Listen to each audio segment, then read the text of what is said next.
Hi everybody. Hope you guys are having a nice day and a nice week and kicking butt and treasure hunting and piling up gold, diamonds, silver, gemstones, platinum, all that good stuff. Anyways, a lot of you have been asking me to make a video on my scuba gear. A lot of people are interested in getting certified and start doing some underwater treasure hunting, and well, I'm going to do it. Also, that cross I found in my last video where I got the triple gold, I did the electrolysis on that. So I'm also going to show that. All the steps in doing the electrolysis and stuff is really simple. And scuba diving actually is really simple too. It's super easy, guys. I mean, once you get certified and you get used to the gear, get your buoyancy dialed in and everything, and get used to your PDC, your Personal Dive Computer, it's actually pretty easy. So I'm going to go in detail on everything, okay? So let's start with the simple stuff. You know, obviously you need a good set of fins. Okay, I have these really nice Apollo BioFin, BioPro fins. They're really big, split fin, and I really like them, really comfortable. So I recommend getting split fins because they really are easy on the knees and really give you a lot of propulsion when you're kicking them little feet, you know what I mean? So these are my favorite right here. I have two complete sets of dive gear. I'm going to show you this. This is the actual set that you guys seen me use in the videos. Then here's the little booties that I wear. Put these booties on, zip them up, and then you know, you put them on, you know, and that's it. And that keeps the fins locked in. Plus, if it's kind of cold, it keeps your feet warm. So it's critical to keep your hands and feet, you know, and core warm. I have a high tolerance for cold, so a lot of times when the average person wears a wetsuit, I don't wear them. But when I did some of them Santa Cruz dives, it started getting really cold. So I got this. This is basically this suit is 3/4. So basically, what that means. No, actually it's a 3/6, sorry. Basically what that means is that in the core here, right, is 6, and in the limbs it's 4, okay? So you see when you come into the core here, it has thicker layer. Everything's thicker in the core, see? So it keeps your core warmer. Okay, you put it on and then you grab this long extension and you pull it behind you and you zip it up. They're really a pain in the butt to wear, and I got really big arms and legs, so I actually cut this. I cut it right below the knees, and then I cut it right above the elbows on the arms, and then I took it in and had it custom sewn back together so it won't come undone on me, okay? So I prefer that because it's easier to put on. You don't struggle too much with it. And this is a nice O'Neill, and I just love it, okay?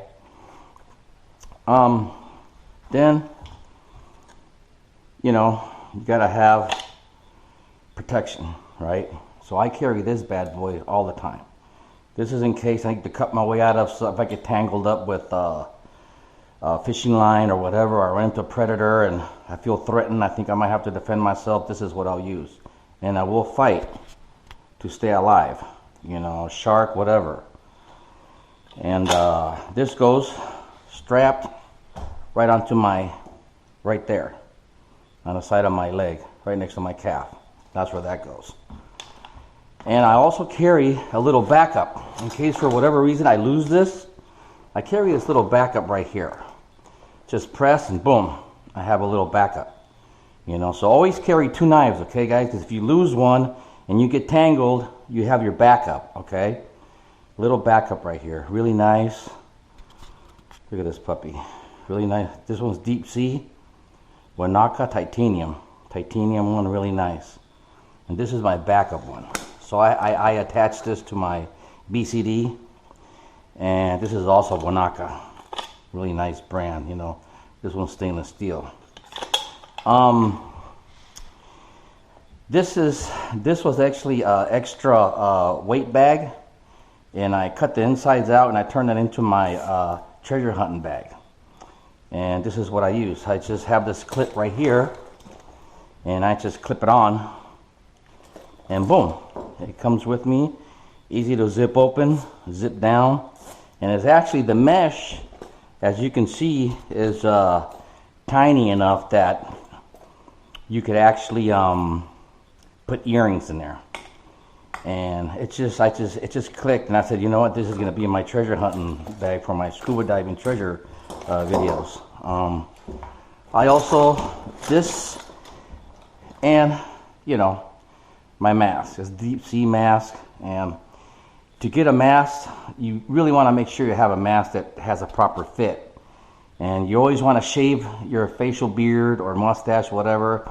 And then if you have a little stubble, you can add a little chapstick or whatever, or some wax or some petroleum jelly, whatever, you know what I mean? And just put it around your mouth, you know, and where the stubble is, so you get a good seal, because that's critical. Getting water in your mask constantly is a real pain in the butt. So this is, I have a Oceanic Santa Cruz. This is called a BCD Buoyancy Compensating Device. And this one has the extra regulator. And so this is my backup regulator. So basically on this one, when I press this button, it blows up the BCD. When I press this button, it releases the air from the BCD. And you also have, I have this one that I can pull, and it opens it up here and it releases air from the BCD. Or if this fails, I have that one. If that fails, I also have one back here. I can just reach back with my hand, pull this, and it'll release the air from my BCD so I can come up. I also carry this little digging tool in case I run into an area where I really need to get in there and dig. I'll utilize this. So basically, you have a cummerbund, you put it on, you put this tight around your belly and the cummerbund, and then you lock it in with your belt, and you pull it tight. Okay, that's how this goes onto your body. This is BCD with integrated weight system. So you might have seen people, you know, old school is you wear the diving belt with the weights attached to your belt. That's kind of old school. This is the new and improved integrated scuba diving weights, and it has a quick release. So basically, you hit this button here and you just pop it like this, boom, and look at that. You can drop the weights from both sides in an emergency, and you can just shoot up if you're having some issues, or you run out of air, or your regulators fail, or whatever, you know. But that's why you have backup regulator, and this is the main regulator. Okay, I'll show you in a minute how that goes and everything. Okay, I use the Legend, really nice. That's my main regulator. So quick release on this side also, they're both the same. Oh man, it's okay, I have to clean. I got a lot of sand popping off. So this is your weights.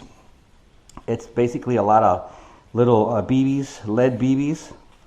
So they're called soft weights, not hard weights. Hard weights are the big hard pieces that you put in a weight belt. These are called soft weights. It goes in integrated weight system. And here's another one, and another one. So basically what I have here, I have a big one. This one's a 5, see? Then this one here is a 4, and then I have a 2, okay? Oh no, I'm sorry. This is a 5, this is a 3, and this is a 2. So I have 10 pounds in each one. So I need 20 pounds to keep me down, okay? Anyways, here, I'll just leave that out like this. So here's the weights. I have the same thing on both sides, okay? And like I said, this is really comfortable. All the gear is pretty heavy, guys. It feels kind of weird, but once you get in the water, it's like you're floating on a cloud. You know, I mean, it's really, you don't feel any of the weight, okay? So the struggle is getting the gear on, getting in the water. Once you're in the water, you're good to go. But when you get out of the water, like when you're watching my video and I'm out after like an hour and a half or a 2-hour dive, then I'm walking back to my car, I am extremely exhausted. The gear feels like it's 3 times heavier, and it's really hard getting back to the car. And I have to walk quite a ways because I've been diving by myself. And what I do, I have my little waterproof bag. I stick in here I put my car remote in here, then I fold it up, seal it, but I take extra precautions. You know, you fold it up all the way, right, and then this actually seals up pretty nice, but I add duct tape on it just to be sure, because, you know, I want to be able to drive home, right? So, and then, you know, I just press the button and it, you know, it works great out of this, and it stays waterproof. And I'll just stick it into my little pouch right here. I also carry, oh, I'm glad I opened this. I carry a tourniquet.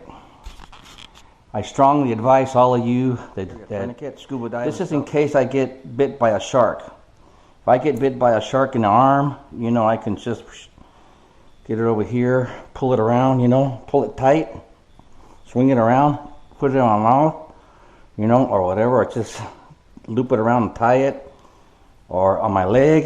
If I get bit in the leg, I can put it around my leg, you know, and cinch it down, you know, just, and, you know, stop the loss of blood, and that way you can get to shore and get to some help and you don't bleed out. A lot of people, when they get bit, the actual shark biting you won't kill you right there. What happens is they bleed out, and if they would have had just a nice tourniquet with them, it could actually save your life. So always carry one. I advise it strongly. I know I dive a lot by myself, guys, but I'm going to tell you, it's a sacrilege. Don't go diving by yourself. I have about 200 dives under my belt. I'm a very experienced diver. I've been diving for over 15, 17 years. And that's why I trust myself to go out. But I shouldn't do it. I'm just saying. But every time I've set up one of my dives and whoever was going to dive with me always flakes. They don't show up. And then I want to make a video for you guys, and I want to go out and have fun. So I've done it a lot by myself. And I'm probably going to do a lot more diving by myself, but I strongly advise don't do it unless you're extremely experienced, and you still shouldn't do it. Anyways, enough of that. So this is another one too.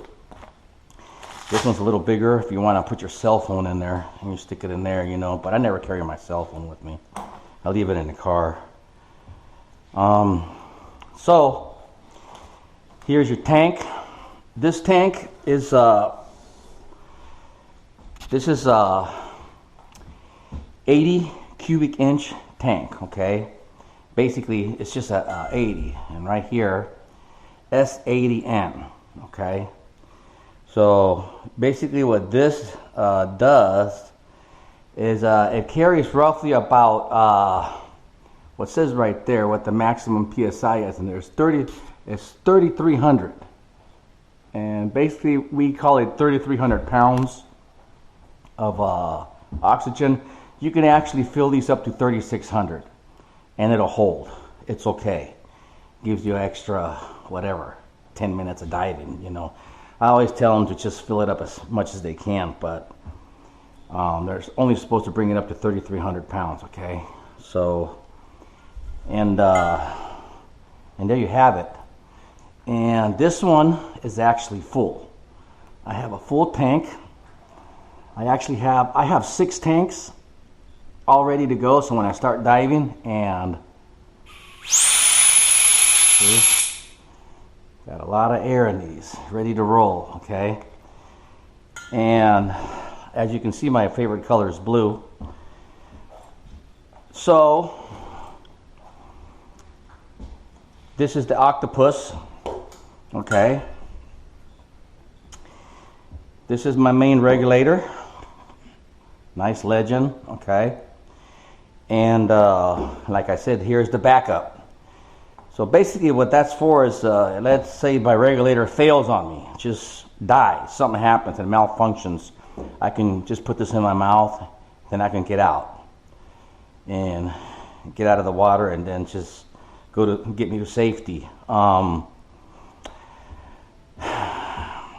if you're with a dive partner and something happens to them, their gear malfunctions or they're incapacitated for whatever reason, they pass out, you can roll up and I can put this in my mouth, and you always put the backup in your mouth and you grab your main one, which is longer, and I can put it in their mouth and hold it in there and keep them breathing and pedal my way up to safety and, you know, get them to some help, you know, so they won't die on me. So your partner is your lifeline, all right? Again, please don't ever scuba dive by yourself. I'm PDC certified, and I have several certifications. I have a open water certification, I have an advanced open water certification, and I have a rescue diver certification.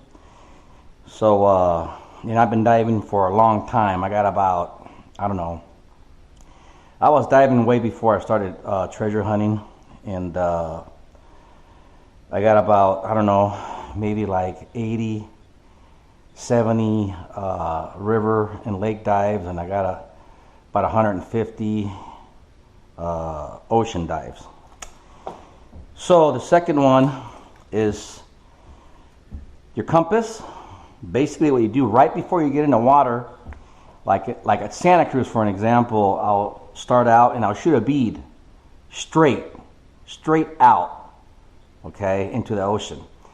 And that's going to be my grid and my marker. So I take note of what it is, right? So I know what it is, and that's my marker. So what I do is I'll mark it.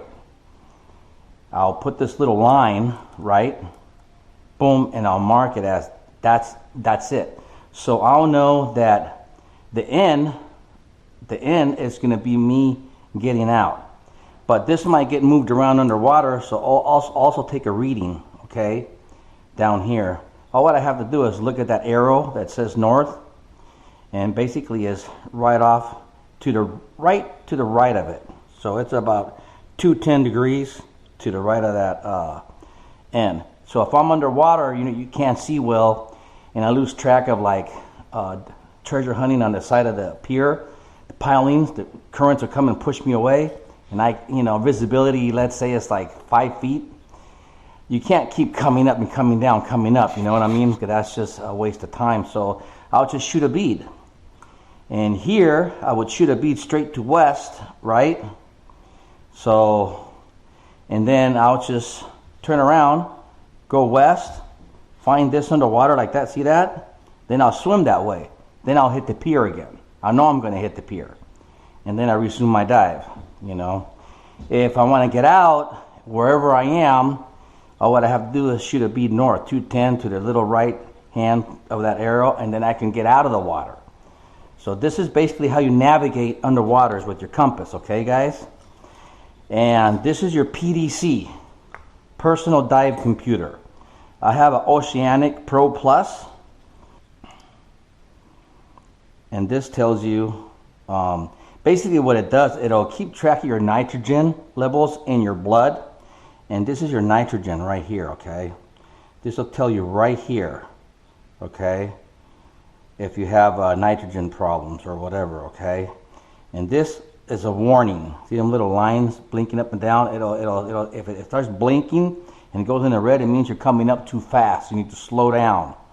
So you slow down, and then what you do, this is in charge of decompression. If you go, most of my dives I don't go past 35 feet, but nitrogen assimilation, saturation in your system starts after 35 feet. So anything over 35 feet, the longer you're down and the deeper you go, the more nitrogen saturation. So when you come up, this computer will tell you when to come up. So it keeps track of how much air you got. And then, let's just say for an example, I dropped to 100 feet. I'm down for 25 minutes, whatever. And the deeper you go, the quicker the air goes. So if you go down to 100 plus, this tank will last me maybe 30 minutes. Okay? If I stay within 25 feet, this tank will last me an hour and a half to maybe an hour and 40 minutes. And then this will tell me when to come up, and then I'll come up from the deep dive. Let's say I went to 100 feet. And then it'll make me stop. It'll tell me to stop 15 feet before the surface and do a decompression, a decon stop. And then a little clock will pop up and it'll start doing a countdown.